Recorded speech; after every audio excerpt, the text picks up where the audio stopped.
O Polystation foi o responsável por traumatizar uma galera que sonhava em ganhar de presente um PlayStation dos pais, que era aquele videogame que tinha gráficos de última geração, com jogos incríveis, controle com analógicos e tudo que o final dos anos 90 e o começo dos anos 2000 podia proporcionar. Mas chegava a sua vez de ganhar seu presente no Natal ou no aniversário, abria a caixa do console, se deparava com um videogame que tinha cara de PlayStation, mas ao abrir a tampinha, ele rodava cartuchos. Esses bem amarelinhos que chamavam a atenção de longe. Esse inclusive aqui fala que tem Mortal Kombat 5, ó, 100% original. A decepção de início era grande, mas o fato é que esse clone de PlayStation 1, mais que rodava Nintendinho, foi o primeiro videogame de muitas pessoas, e quem deu uma chance pôde conhecer grandes clássicos dos anos 80 e até criar uma paixão por jogos antigos, que foi o meu caso inclusive. Mas afinal, qual é a história por trás do Polystation? Como e quando ele chegou no Brasil? É isso que a gente vai descobrir aqui no vídeo de hoje. A verdadeira história do Polystation.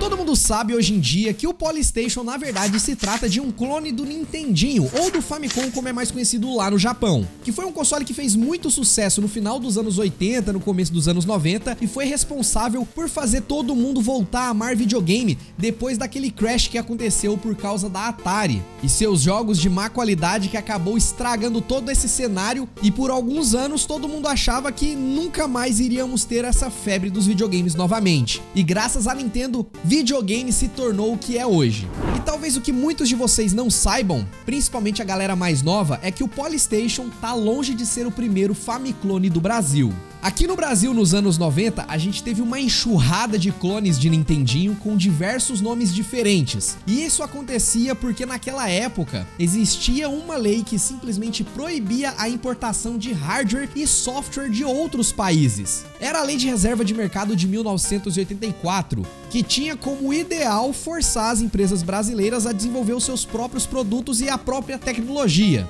Então não era muito comum ter consoles sendo lançados aqui de forma oficial. Se uma empresa de fora por acaso quisesse importar um console e lançar ele no Brasil, só poderia fazer isso através de uma representação de uma empresa nacional. Foi o que aconteceu inclusive com a Tectoy, que trouxe os consoles da Sega como Master System para o Brasil através de um acordo com a empresa japonesa. Eles precisavam ter um representante oficial aqui no Brasil. Os primeiros consoles do Master eram fabricados nos Estados Unidos, porém as versões que vieram depois, inclusive o Mega Drive e Game Gear, foram todos fabricados na Zona Franca de Manaus. Mas e a Nintendo? Por muito tempo ela ignorava a existência do Brasil e da América Latina também como um todo. Foi aí então que uma empresa brasileira decidiu entrar para o mercado de videogames, e essa empresa era a Gradiente. Depois de ir até a própria Nintendo lá no Japão para convencer os caras que valia a pena trazer seus produtos pra cá, por causa do sucesso todo que a Tectoy tava tendo com a Sega, eles levaram um não da empresa.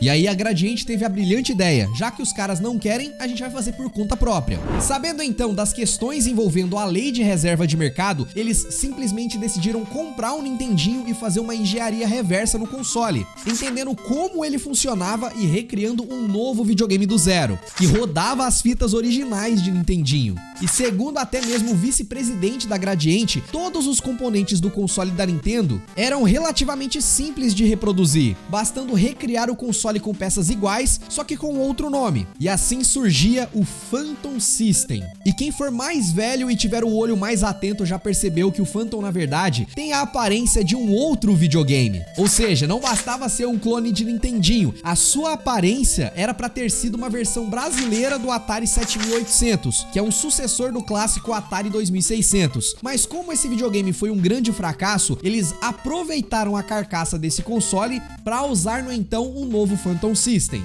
Ele é um verdadeiro Frankenstein, tá? Porque até os controles, eles usaram o padrão do controle do Mega Drive, o que não faz o menor sentido aqui. Ficou igualzinho o suco que o Chaves vende, né? Parece limão, é de groselha e tem gosto de tamarindo. Mas não se engane não, tá? Apesar de parecer uma gambiarra, o Phantom foi muito bem fabricado, com componentes de boa qualidade a ponto de, em alguns aspectos, ser superior até mesmo o Nintendinho original. Dá pra acreditar? Isso inclusive foi reconhecido pelo próprio pessoal da Nintendo, tanto que em 1993 eles finalmente aceitaram fazer um acordo com a empresa brasileira, que junto com a empresa Estrela, aquela que fabricava brinquedos, brasileiros criaram a Playtronic, que era a representante oficial da Nintendo no Brasil. E de forma oficial, agora nos anos 90, tivemos o lançamento do Nintendinho, Super Nintendo e mais tarde até mesmo o Nintendo 64. E nesse tempo a gente teve inclusive comerciais brasileiros para promover os consoles da Nintendo. É algo assim bem clássico.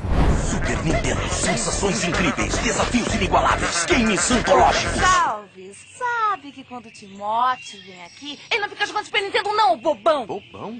É Nintendo ou nada. E o mais louco de tudo isso é pensar que os caras fizeram um console meio que pirata, a Nintendo viu que as vendas estavam interessantes e pensou, vamos fazer de forma oficial, e contrataram os caras que vendiam o console pirata, e parte desse acordo era parar de produzir o Phantom System para trazer então os consoles oficiais. E toda essa empreitada aqui brilhou os olhos de outras empresas, como a CCE e a Dynacon, que fizeram a mesma coisa nos anos 80, uma engenharia reversa do Nintendinho, e fabricou as suas próprias versões do Nintendinho também. E foi daí que tivemos o Dynavision, o Top Game, Turbo Game e infinito outros Famiclones no Brasil afora. E como ainda vigorava essa lei de reserva de mercado, esses consoles não eram ilegais, pelo menos não no Brasil. E por não precisarem de pagar royalties e direitos para Nintendo na época, eles eram bem mais baratos que os consoles da Sega. E é por isso também que o Nintendinho original era bem raro de se ver nas casas dos brasileiros. Todo mundo tinha, na verdade, um clone. Essa parada toda até se estendeu pro Super Nintendo, vocês acreditam? Teve empresa brasileira que fez engenharia reversa e criou um Super Nintendo brasileiro que era melhor do que o Super Nintendo original. Hoje em dia isso é uma raridade. O Polystation. Agora a gente vai avançar um pouquinho mais pra frente no tempo, mais exatamente em 1997. Esse foi o ano em que as primeiras unidades do Polystation começavam a ser encontradas nas barraquinhas de camelôs pelo Brasil afora. Mas ele se popularizou de verdade lá pelo início dos anos 2000. E teve várias versões diferentes também. As primeiras versões do Polystation, inclusive, imitava o formato original daquele tijolão do PlayStation 1, aquele cinza quadradão. Muito provavelmente você conhece a versão Slim, pequenininha e tal, que é redondinha, né? Mas tivemos diversas versões diferentes. Em primeiro lugar, é bom a gente entender que entre o Polystation e os Famiclones brasileiros, eles têm algumas pequenas diferenças aqui, tá? Mesmo que no final do dia eles foram projetados para rodar Nintendinho, algumas coisas não eram iguais. A principal grande diferença está dentro do console. Os Famiclones de primeira geração, digamos assim, são em sua maioria sistemas fabricados do zero, com componentes próprios em uma carcaça própria, essencialmente replicando cada peça do Nintendinho original, praticamente uma emulação via hardware. O Polystation, por outro lado, utiliza um sistema chamado de NOAC, ou NES on a Chip, que basicamente os caras compactaram todo o sistema 8-bit da Nintendo em um único chip, sem a necessidade de outros componentes fora a parte de alimentação elétrica. Por isso que o Polystation é tão leve, o negócio parece ter peso de papel, e por conta disso tudo era bem mais barato de se fabricar e transportar também. No entanto, sua qualidade por conta disso tudo era bem inferior comparada aos clones da geração mais antiga. O videogame era basicamente descartável. Fora que alguns jogos rodavam com certo travamento no Polystation, não tinham um desempenho tão legal. Se por dentro do Polystation a sua qualidade é questionável, por fora não é muito diferente. Eu comentei com vocês que o Phantom System utilizava a carcaça de Atari 7800, no entanto, isso foi um recurso usado para economizar tempo e dinheiro, já que esse console não tinha sido cobiçado aqui no Brasil e não deu muito certo, então reaproveitaram aquilo que já tinha sido fabricado. Já em relação ao Polystation, é seguro dizer que ele foi criado mesmo para enganar os desavisados.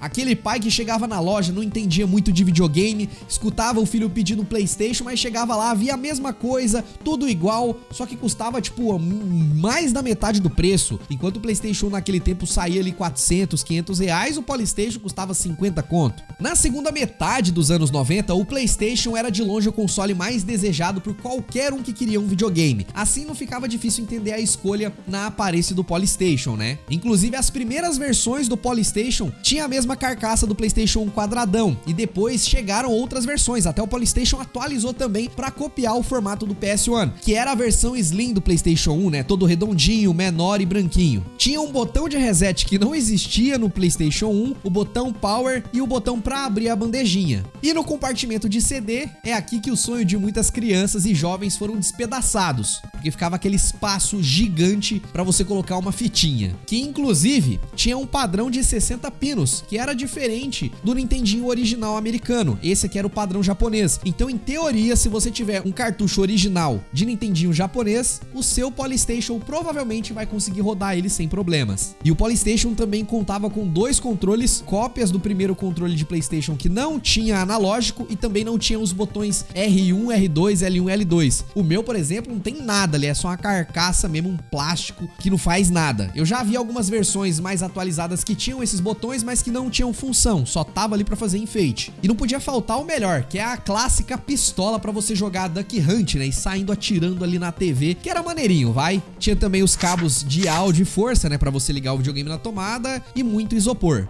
Fora isso, tinha aqueles modelos que falavam que tinha 9.999 jogos na memória, mas na verdade se repetia por inteiro. Era só a primeira página de games, o resto era tudo igual. Era jogo de futebol, Duck Hunt, Super Mario. O meu, eu lembro que vinha o Dr. Mario também, né, que é tipo um Tetris ali do Mario de doutor. Tênis, Felix the Cat, que inclusive se tornou um dos meus jogos favoritos de PlayStation, de Nintendinho, na verdade, né, que é muito bom por sinal. E até mesmo o Tanque, esse aqui era clássico, aquela musiquinha.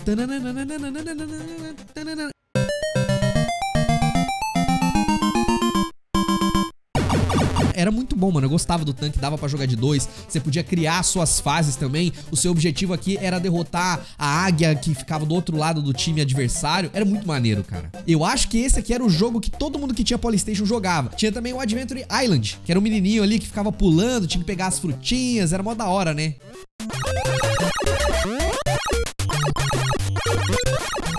Fato é que de longe você percebia a má qualidade do console, seja no plástico da carcaça, seja na imprecisão dos controles, que aliás tem o fio mais curto que o console poderia ter, você tinha que ficar grudado ali na frente da TV pra conseguir jogar. Mas não teve jeito, esse console fez sucesso porque era muito barato e as suas fitinhas amarelas infestaram as bancas, barracas e lojinhas de tudo que era lugar. Aqui na feirinha da cidade era muito comum você ter várias fitinhas na cor preta, cor amarela, vermelha e recheado de jogos clássicos de Nintendinho. Foi nele que inclusive eu conheci também aquele jogo do Homem-Aranha, que foi um dos motivos por eu querer ter o Nintendinho pra jogar o PlayStation, né? Eu já tinha o PlayStation 1 em casa, gostava muito do Homem-Aranha, jogava demais, adorava o Spider-Man 1 e 2, mas quando eu vi o meu primo jogando, eu fiquei tipo, caraca, mano, que jogo é esse? Que videogame é esse? No começo eu pensei que fosse um PlayStation 1, mas na hora que eu vi a bandejinha aberta rodando os games, eu não entendi foi nada. Mas foi amor à primeira vista, por causa de Homem-Aranha, por causa daquele Sexteto Sinistro, se eu não me engano o nome do game, que não era muito bom, mas era um jogo do Homem-Aranha, meu amigo. Você soltava teia e tudo mais,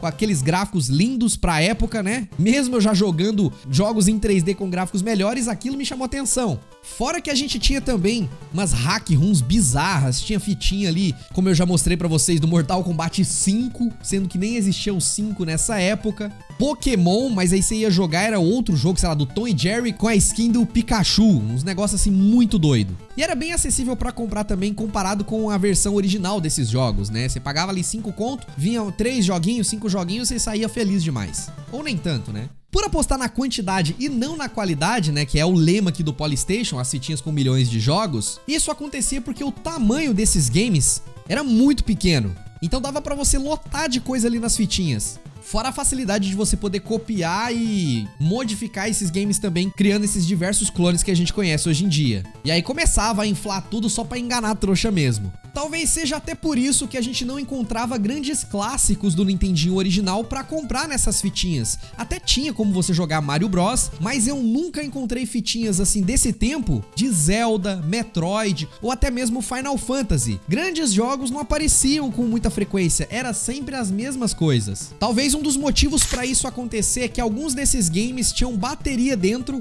pra poder salvar o seu progresso, né? Coisa que obviamente só serviria pra dar mais trabalho e encarecer os cartuchos, o que definitivamente não era a intenção desses clonadores.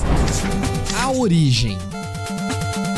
Como todo console, o Polystation também tem o seu começo, a sua origem, ou pelo menos mais ou menos isso. Mas não é surpresa pra ninguém que o Polystation na verdade vem da China. A gente pode considerar ele como um produto Shanzai, ou seja, aqueles produtos chineses que vão de roupas a eletrônicos que inundam as feirinhas e polos comerciais no mundo todo. A famosa e velha muamba. No Brasil é comum esses produtos chegarem pelo nosso vizinho Paraguai, mais especificamente na cidade que faz fronteira com o Brasil, onde é mais fácil as pessoas que moram ali no Foz do Iguaçu ir lá comprar alguma coisinha ou outra, colocar no carro e vir pra cá, correndo aquele risco de ser taxado, né? E foi daí que o Brasil conheceu muitas coisas, inclusive lançamento do MP3, aqueles celulares MP10, 12, 15, Brick Games e muitos outros. O problema é que a gente fez aqui uma pesquisa mais funda e é difícil determinar um único ponto de origem do Polystation. Primeiro porque não existe apenas um tipo de Polystation. Ele virou uma marca que várias empresas chinesas, talvez a gente pode assim dizer, aproveitaram da fama para criar os seus próprios clones e colocar novamente. Tanto é que a gente tem o Polystation 1, Polystation 2 com a carcaça simulando o PlayStation 2, o Polystation 3 também, e todos eles têm vídeo de unboxing aqui no canal, caso você queira ver. Eu vou deixar aqui uma playlist para vocês. E até de Play 4, né, que em vez de chamar Polystation virou GS4. A verdade é que os caras não têm vergonha, só mudava a cor e estilo.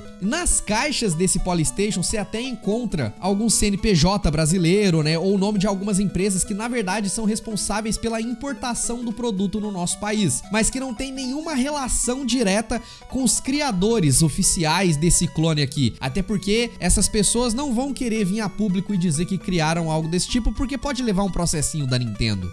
O Polystation, na verdade, foi um fruto de um avanço tecnológico que permitiu baratear a fabricação de um componente que imita o Nintendinho, facilitando muito a sua produção em massa, aliado à intenção de enganar compradores desavisados com a aparência de um videogame super popular. Até teve alguém que queria reivindicar a patente do Polystation, que foi o caso do comerciante libanês naturalizado paraguaio, que já tinha mais de 400 patentes de eletrônicos. Na verdade, ele fez uma manobra mais para tentar extorquir os comerciantes que vendiam o videogame, para falar que precisava pagar alguma coisinha para ele. E sabe o que é pior? Esse cara, ele tomou um processo da Sony e provavelmente ele se arrependeu muito disso. E isso explica porque os criadores do Polystation continuam desconhecidos, diferente dos Famiclones brasileiros, que, segundo a lei da época, era permitido fazer. E a gente não pode negar aqui que o Polystation violava vários direitos da Nintendo e também da Sony, então o processo ia ser grande, viu? O mais provável é que o Polystation tenha saído das diversas fábricas da região de Shenzhen na China,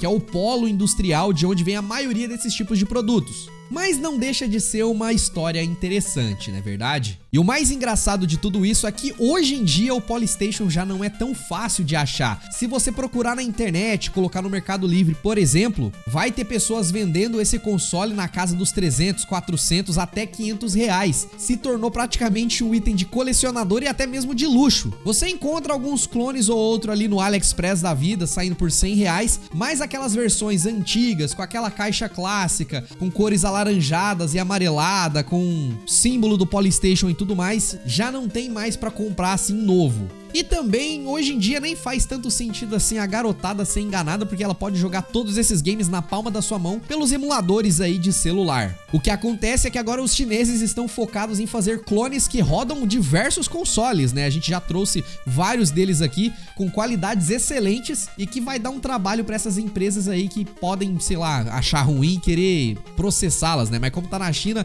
eu acho que tudo fica um pouquinho mais complicado de acontecer. Mas é absurdo, hoje em dia temos tecnologia na mão que é capaz de rodar jogos de PC. Tá tendo avanços aí de emulador de PlayStation 3 e assim, o futuro é bem promissor. Um dia a gente vai ter Game Stick aí, por exemplo, rodando PlayStation 2 e quem sabe Play 3 também. Talvez daqui uns 10 anos isso possa acontecer, tá? Vai por mim. E ao contrário de muita gente que experimentou a decepção ao ganhar o Polystation, pra mim foi uma experiência diferente, né? Porque como eu pedi esse console do meu pai, meu medo na verdade é que ele se enganasse e comprasse um Play 1 pra mim. Esse risco existia, mas foi dessa forma que eu entrei nesse mundo dos jogos 8 bits e pude conhecer diversos clássicos e criar essa paixão por jogos antigos, né? Eu jogava também bastante Super Nintendo na casa do meu primo e variava, eu tinha o Polystation, o PlayStation 1, meu primo Super Nintendo, o Mega Drive eu só fui conhecer depois de mais velho ali, depois dos 10, 15 anos. Mas não é à toa que eu criei esse canal com essa paixão de jogos antigos. O Polystation tem culpa disso. E foi a entrada de muita gente também pro mundo dos games, né? Você não ia ficar reclamando pro seu pai pelo presente que ganhou. Você ficava decepcionado na hora, mas depois, no seu tempo livre, você ia jogar o que tinha. E quando dava, ia na casa do amigo que tinha PlayStation 1 pra jogar os games mais recentes. Querendo ou não, esses clones, ele tem uma parte importante na história dos videogames aqui no Brasil.